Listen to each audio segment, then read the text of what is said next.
Je vous propose des exercices où il faut calculer médiane et quartile quand le caractère est quantitatif discret. On a les notes données par un examinateur à l'oral de français et on nous demande de trouver la médiane et les quartiles de cette série. La première chose à faire, c'est de mettre dans l'ordre les notes. On peut remarquer par exemple que les notes les plus basses sont 7, 8 et 9. Vous les barrez au fur et à mesure que vous les trouvez pour être sûr de ne pas en oublier. Ensuite, on compte toutes les notes pour trouver l'effectif total. On trouve 14 qui est un nombre pair. 14 divisé par 2, c'est 7. On fait la moyenne avec la note suivante et on lit ces deux notes sur notre liste. Donc la 7e, c'est 12 et la 8e, c'est 13. Donc la médiane, c'est 12,5. Premier quartile, on divise l'effectif total par 4 et on prend le rang suivant. Donc on prend la 4e note, c'est-à-dire 10. Et pour le troisième quartile, on multiplie par 3/4 l'effectif total et on prend à nouveau la note suivante. C'est donc la 11e note. Et la 11e note, c'est 14.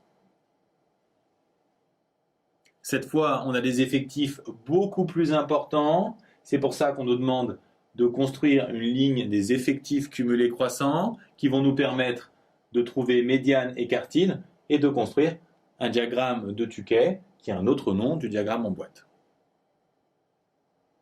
Pour les effectifs cumulés croissants, comme d'habitude, on ajoute les effectifs, mais cette fois à la calculatrice. Et pour vérifier que vous n'avez pas fait d'erreur, vous comparez votre dernier résultat à l'effectif total. Ils doivent être égaux. Pour la médiane, on s'intéresse d'abord à la parité de l'effectif total. 9033 est impair, donc on fait n plus 1 sur 2 qui nous donne le rang de la médiane.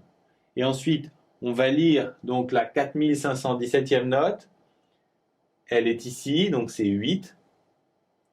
Pour le premier quartile, on divise l'effectif total par 4. Ensuite, on prend la valeur associée au rang suivant. Et à nouveau, on va la lire. Elle est ici, c'est 6. Et de même pour le troisième quartile, sauf que cette fois, on multiplie par 3/4. Le rang suivant, c'est la 6775e note. À nouveau, on la lit, c'est 9. Pour le diagramme en boîte ou de Tukey, vous commencez par un axe gradué qui couvre toutes les notes distribuées aux élèves. Ensuite, vous placez les quartiles et la médiane. Et enfin, vous indiquez les valeurs extrêmes.